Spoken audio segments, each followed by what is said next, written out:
Several years ago, we put the Geek Show to one side as our individual projects took over, but now we feel it's time for the show that started it all for us to return. So, welcome back to the Geek Show.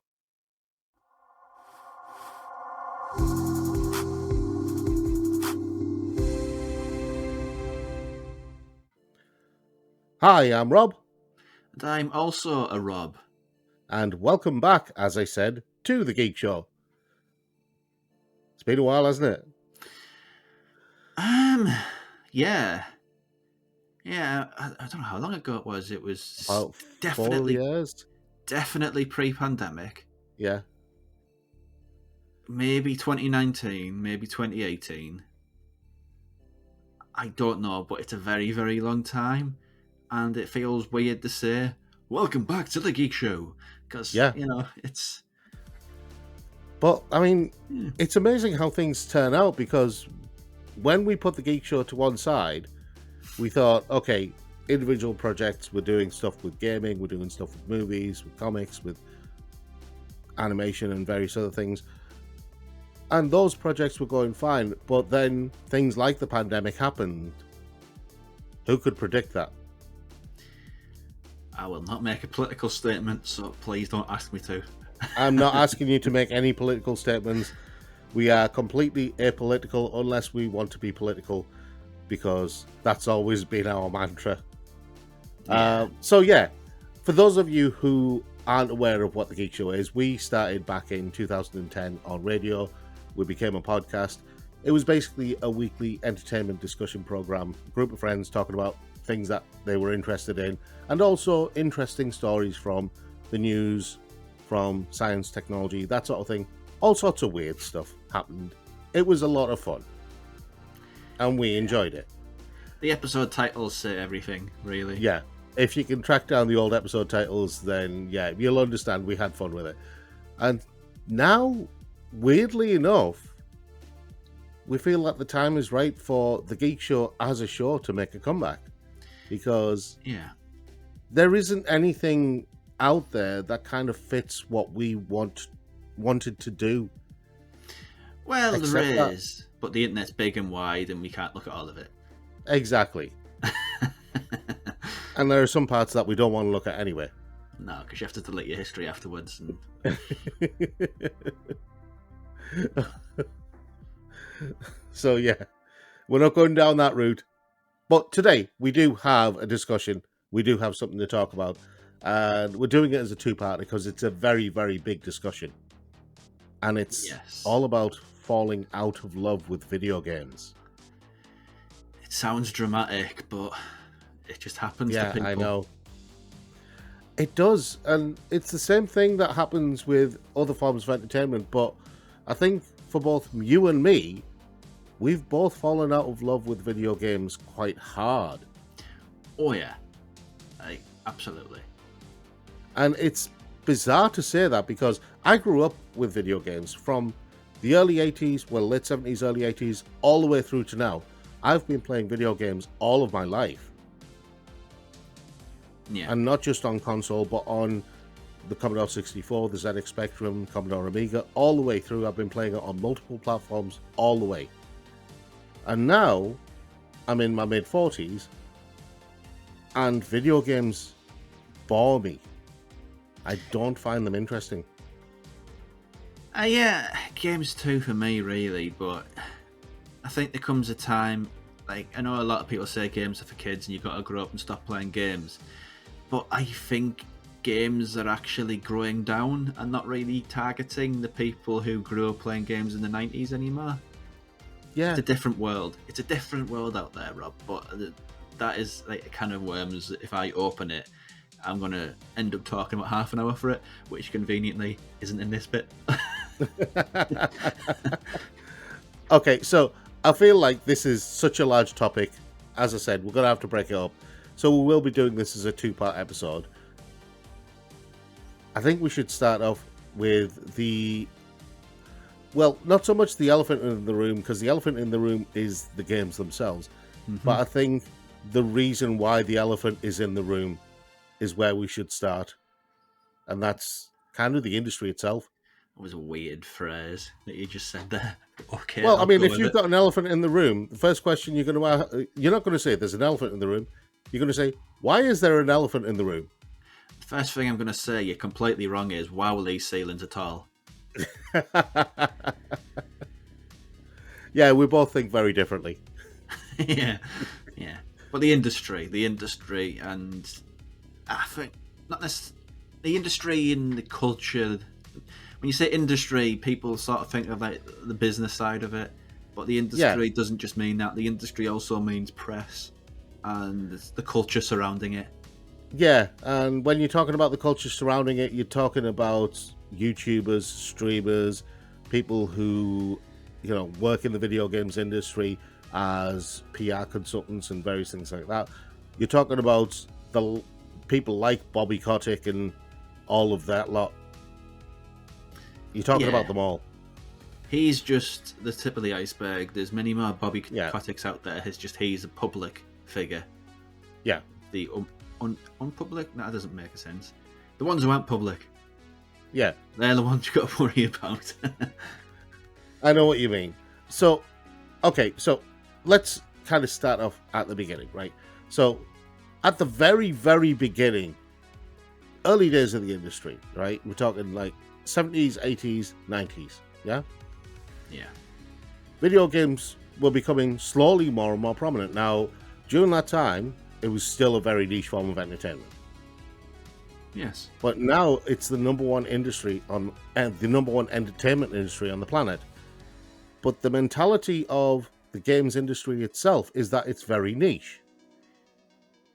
Yeah, I mean, in essence, it's the biggest entertainment industry, but it doesn't behave like it is. It behaves Yeah, sort of like it's the outsider, like it's the little rabble rouser that's, fighting the status quo. And by pure numbers, video game industry is the status quo. yeah. And that's where I find a lot of my dissatisfaction or my boredom with video games comes from, because they keep releasing these games, they keep making these games and releasing these games that are the same game over and over again. And I just don't find it interesting. That's more of a next week issue. But More of a next week issue, for but me, yeah, I think the issue personally was the way that the industry behaves. Like yeah, a big sort of moment of like change of my sort of addressing the video game culture was, it's like, what was the term? I think it was like one of the Oxford Dictionary's terms of the year, permacrisis. Like the oh video right, game industry was just moving from crisis to crisis, from the Apple versus Epic, was it? Epic, yep, And then the takeover of Microsoft and Activision, and Bobby Kotick's conduct and Activision's conduct. It's just ugly, yeah. and it's hard to love something which, I'm not saying it's going to be. I'm not going to say something like it's hard to love something which is ugly, because I'm not going to be that person. Beneath the surface, the video game industry is very, very ugly. And there is a reason for that. That pushed me away. Yeah. Thing Honestly. is, there is a reason for that.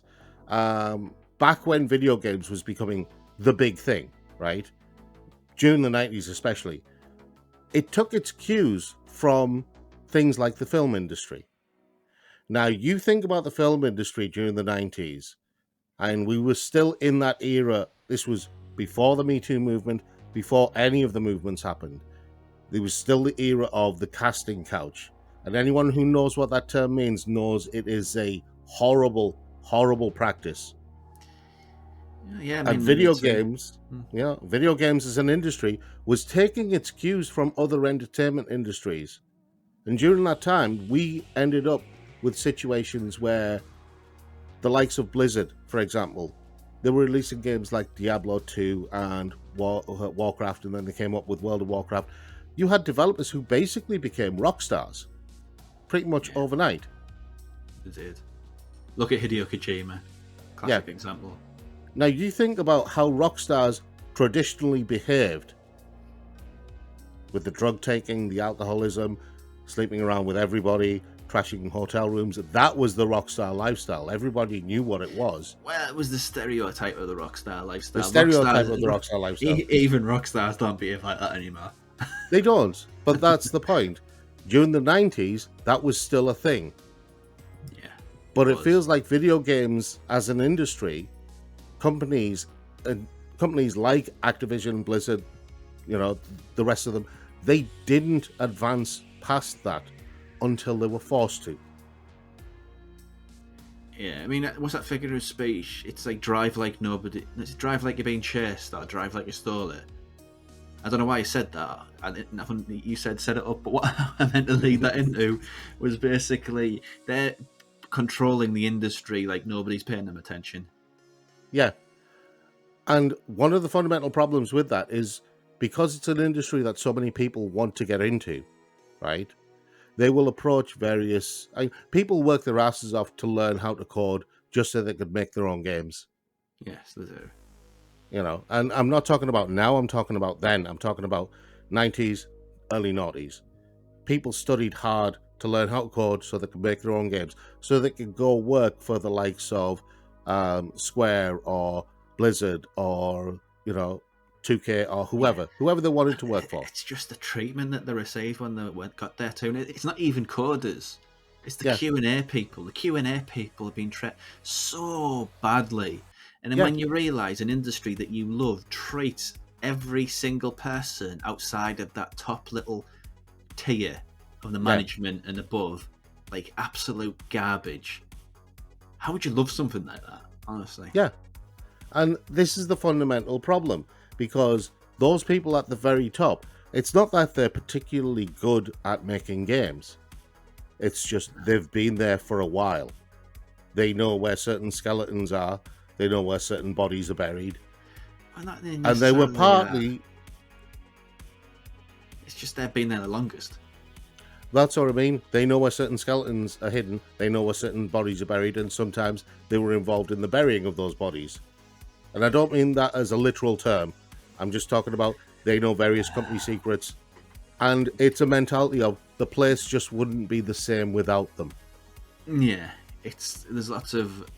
What's that figure of speech? It's sort of an abuser's perspective. It's abuser's perspective, isn't it? Yeah. They're just used to it because I couldn't manage without them. We couldn't manage without them. Despite place wouldn't be the same. That they're really, really toxic to the workforce.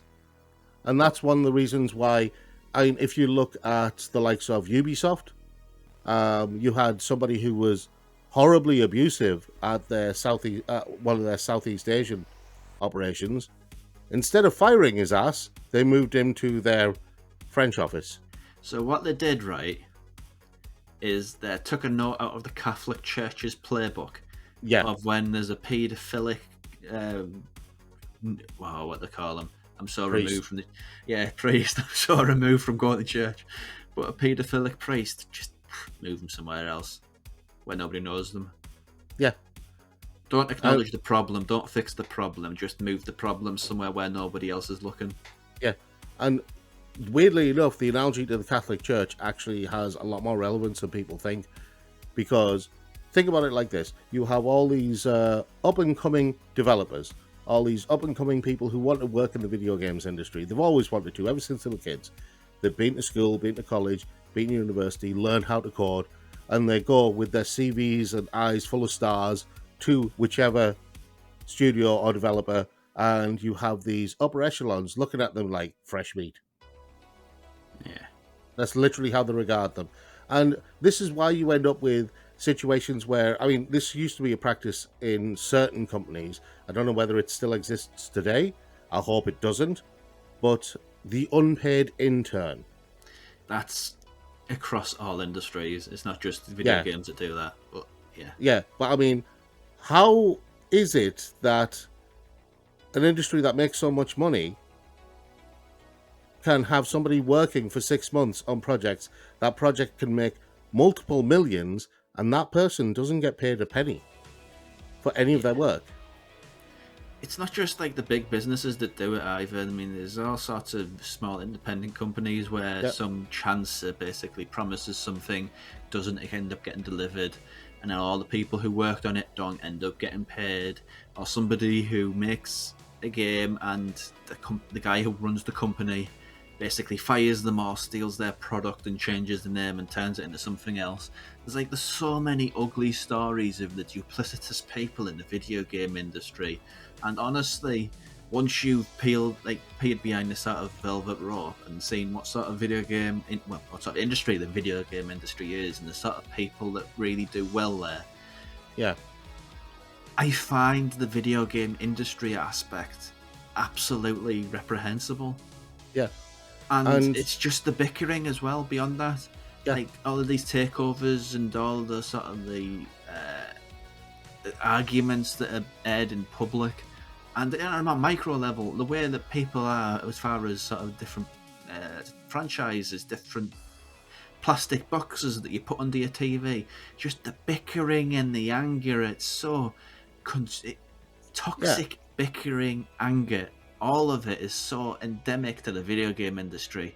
It goes back to that question: how can you love the video game industry when there's so much to it? Well, I mean, a prime example of what you're talking about, obviously, is Microsoft versus Sony. Yeah. But in terms of games, you kind of have World of Warcraft versus everybody. It's not really. Or every other MMO on the planet. And the weird thing is, and I know I'm focusing a bit on Blizzard, but, you know, when you look at how World of Warcraft started and what it became, especially the people who got hired to work on World of Warcraft, because they all came from older MMOs. I think they came from Ultima and various places like that. And the people who got hired to work in the upper echelons of developing World of Warcraft by Blizzard were basically former hardcore raiders in Ultima and other games that were part of the developer group for Blizzard. Yeah. Oh, sorry, part of their guild. So they got hired through the Old Boys Network to work on World of Warcraft, which is how World of Warcraft became this toxic, raiding-heavy environment. And now Blizzard has realized that they can't keep going on like that because people have lives, people have jobs, they have families, they have rent, bills, they need to put food on the table. They can't spend all of their time and money playing World of Warcraft. So other MMOs come along, like Final Fantasy XIV, Lost Ark, whatever you want to play, right? And Blizzard wants to get back its audience, but all it keeps doing is trying the same old tired tactics to try and get people to stay by making them work more until the game becomes a job. Yeah, that's not good, is it? And at that point, you just go, why am I even playing games? I already have a job. I don't want to go to work, then come home and do more work.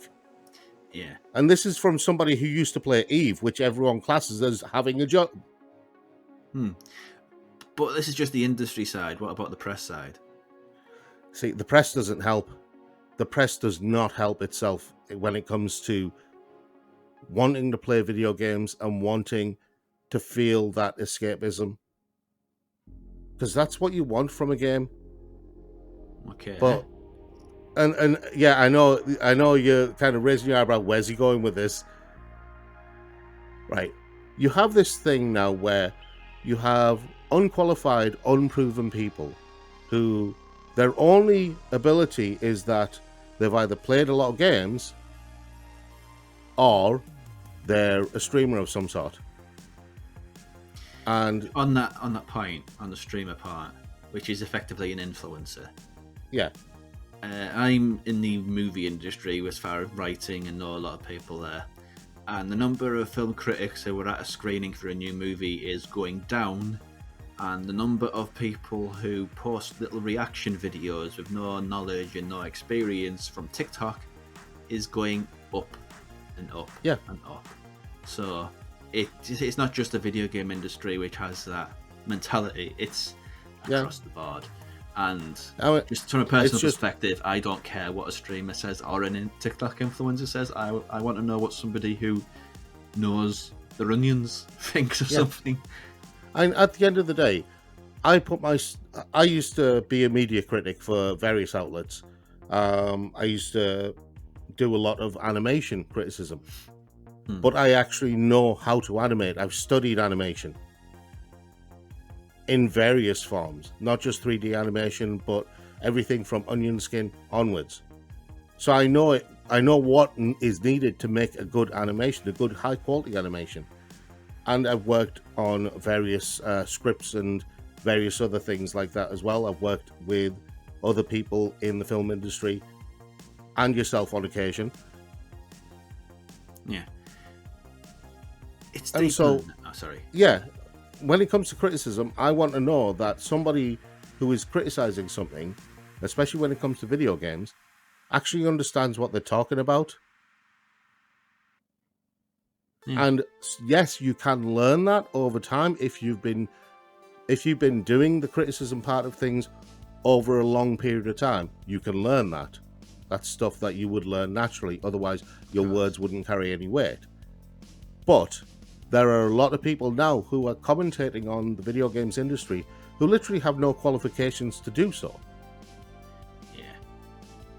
It's seen the rise in takes like game A, B, C looks like garbage.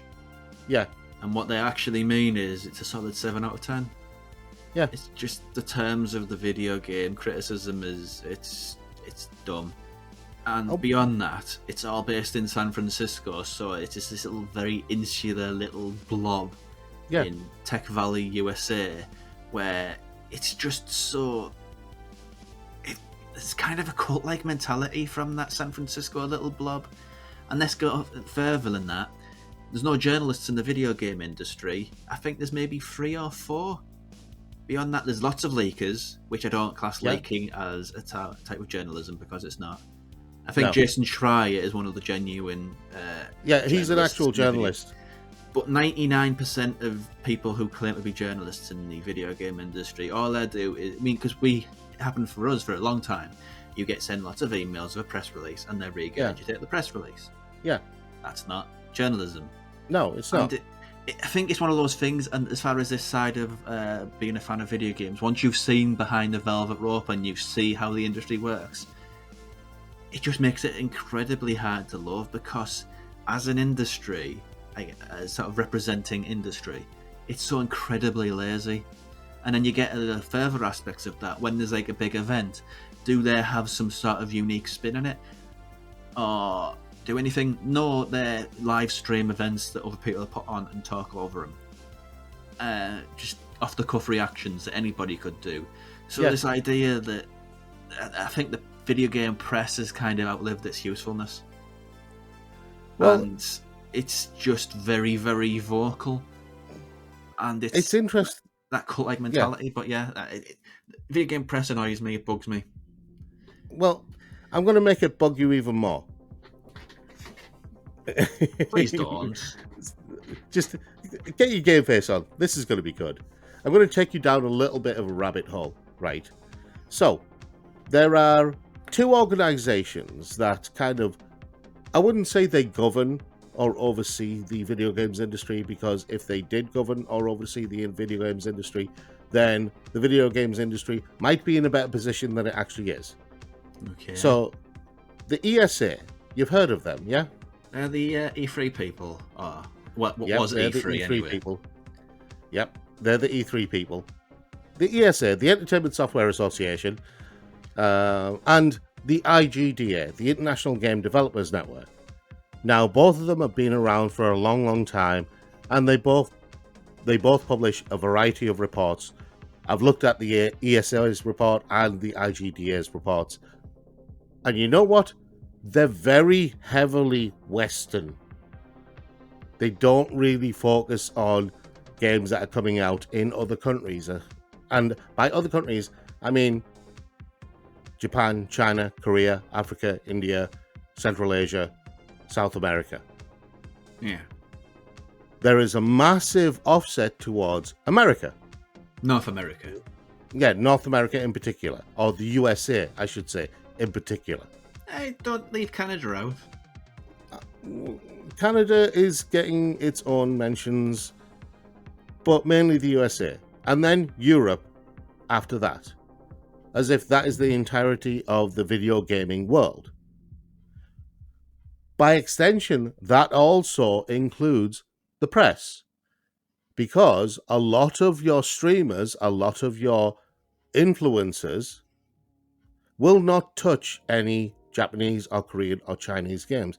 They won't even hear of any African or Indian games or any games being made in Central Asia or in South America.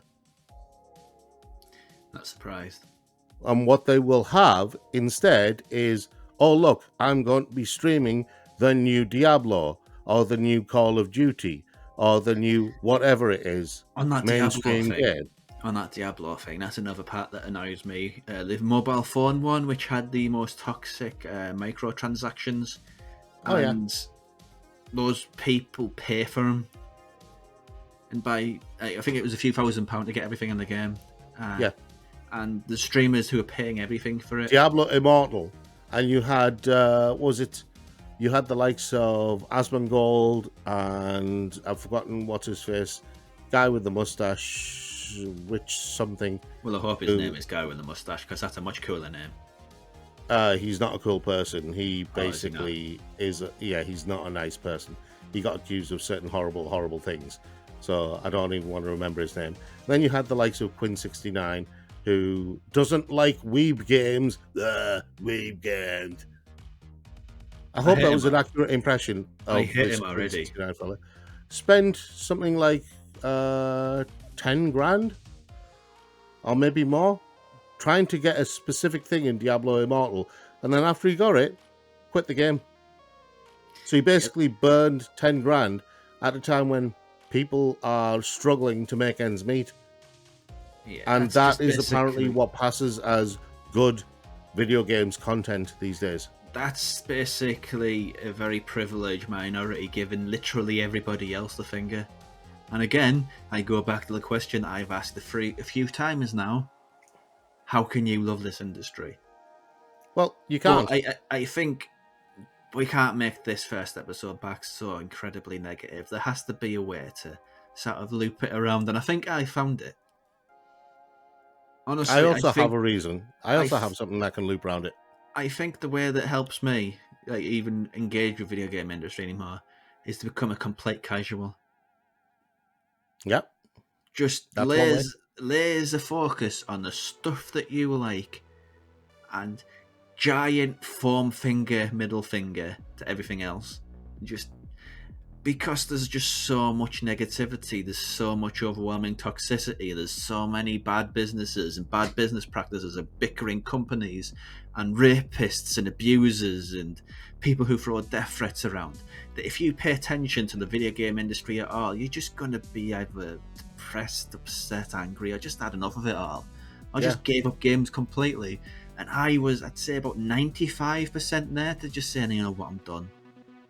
And I just thought, you know what, I'm just going to focus on the games that I love, the start of stuff that I love, and I'm a bit more tolerant of it now. Because I know that's kind of putting your head in the sand and saying, I can't hear you now, can't see you now. But at the same time, I think you kind of have to for your own mental well-being if you want to continue calling yourself, well, I won't say call yourself a gamer, because that's another sort of thing that's a problem. But if you want to enjoy games, I think that's the only way, for me, I could really bother to engage with this entire medium. Yeah. I mean, for me, there is that, but I think because a part of me still cares. A part of me still cares about the industry itself. And I want the industry to succeed. And at the rate it's going, all it's going to happen is that it's going to fragment and collapse under its own weight until you get to the point where it's going to be just these mammoth holdings and nothing else. And the only games available will be big franchise games. You won't even have space for indies, except for on little, project handheld consoles where they're basically treated as shovelware. Like, have you seen that one with the little hand crank? Yeah, the Playdate. Yeah, stuff like that. And that'll be the home of indies. You won't get them on PC or console. Not to throw Playdate under the bus, by the way. Just saying that. No, I think Playdate is fantastic. I love the Playdate. I love any kind of console where you have more freedom and more diversity to play games. I mean, I've got a Steam Deck just behind me there, and I absolutely love that thing. Yeah. But I think that is what's going to happen unless something else happens first, and that something else has to be unions.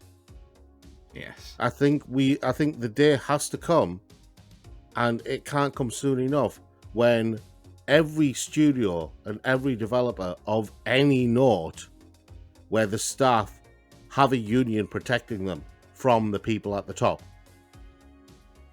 And it should have happened a long time ago in video games, and the reason why it didn't is, and I mentioned this before, right? I mentioned them before, the two organizations, the ESA and the IGDA. The reason why it didn't happen is because those two organizations didn't call out all of the bad seeds.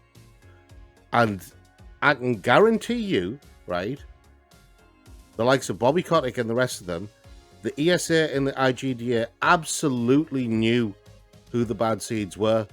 For decades they knew, because it would have been impossible to hide. And some of the top members of the IGDA and the ESA probably were involved in some of the bad crap that was going around.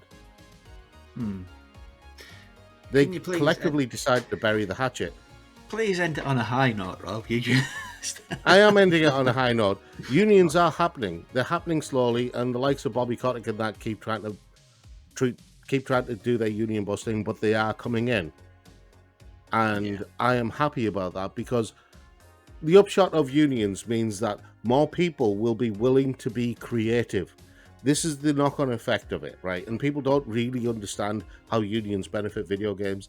Right now, the situation is, if you have an idea for a game, if you want to develop an idea for a game, you can't, because you're working for a specific company, and you will basically get squashed down by the people at the top. Make this game, you can't do anything else, right? The only way you're going to make the game that you dream of is by going indie, and you might not get the funding for it then. It's a big risk going indie, especially now in a cost of living crisis, so you have to stay where you are, and your idea might die a death, or it might get stolen by somebody at the top. It's happened before. Yes, it has. But unions means you have a degree of protection. You can then voice certain ideas. In the purest sense of the word, is a union is somebody fighting in your corner with you. Yeah, exactly. And that means you have a degree of protection. So if you come up with an idea, and you introduce it, the company can't then steal your idea, because it's your idea. Yeah, the problem with that is Americans seem to be very averse to the union idea. It's because the Americans... It's much more popularised to be anti-union in America than it is in the UK, where I think most people in the UK are kind of very pro-union. Do you know why? Pro-union. Do you know why? And I can tell you this straight off. It's because of the Red Menace. Oh, if you vote for unions, if you go to a union, you're somehow a communist. Oh, we can't have communism in America. Oh no, it's the Red Enemy. Get over yourselves. Yeah, there's lots of misunderstanding of what communism is as well. So. Yeah, I know. It's a complete abject lack of... I mean, it's ignorance. Let's not throw entire American content under the bus, but yeah, that's... Why can't we? I want to. Because it's not very pro-viewer, Rob. You're pro-listener, is it, Rob? Come on now. Buck up. I just want them to grow up. When will they grow up? You can have an ice cream if you just, behave when we move on. When will America grow up? Please grow up. Daddy England wants you to grow up. It's about time you got your own life, your own job. Okay, let's specify here. He's being sarcastic. Please don't take him seriously in the comments. He's being sarcastic. I mean, to be honest, over here in England, we do like America like it's some, kind of rambunctious teenager who's just kind of discovering themselves. Yeah. But that's why we don't like video. That's how we fill out a love of video games, I guess, in a nutshell. Well, one part of it. Yes. The other part is the elephant itself, which is the games themselves. But yeah, we'll get to that. Anyway, that was part one of our reasons why we fall out of love with video games. Some of them, anyway. It's a lot deeper and a bit more complex than maybe we've made out in this episode, but we'd love to hear what you think about what we've talked about. Leave us comments down below. But yeah, next episode we're going to look at the games and how the games have made us fall out of love with video games. So look forward to it.